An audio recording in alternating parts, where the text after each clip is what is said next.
general auditors make a mistake when they write their audit reports, and that they really they don't write for the audience and for the reader. They tend to write more for themselves.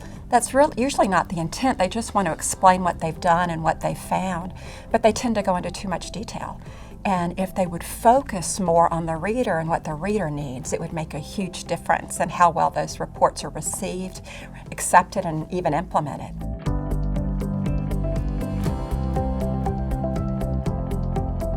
In general, audit reports are too long. I've worked with many organizations and I've seen a lot of reports over the years, and I would say that conciseness is probably the biggest issue that the reports, lack of conciseness, that they suffer from.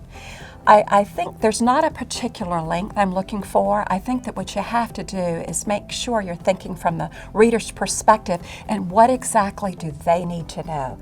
They don't need to know a lot of the things that we put in there that just show what we as auditors were doing, how we conducted the audit, what we found. They want to know what's significant and what's the impact. So yes, the reports are way too long and we need to declutter them and only place in them what matters.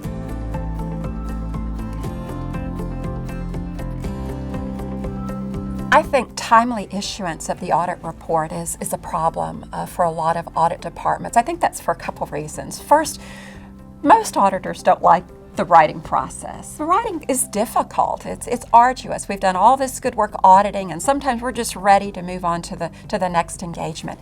But I think we as auditors sometimes have to audit ourselves. We got to look at the process of report development. And what I like to share with my classes is that writing the report, auditing and writing are parallel processes. They're not sequential. We don't audit and then write the report. We make sure that they go along smoothly and together. So much of what ends up in the report we know from the very beginning.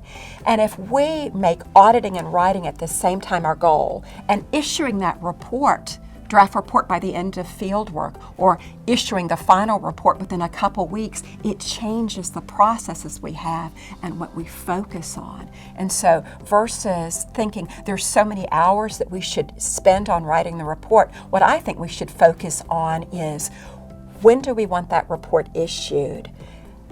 What difference does it make if we issue that in a timely basis? When does the reader need to know this? And then what are we going to do to make that happen?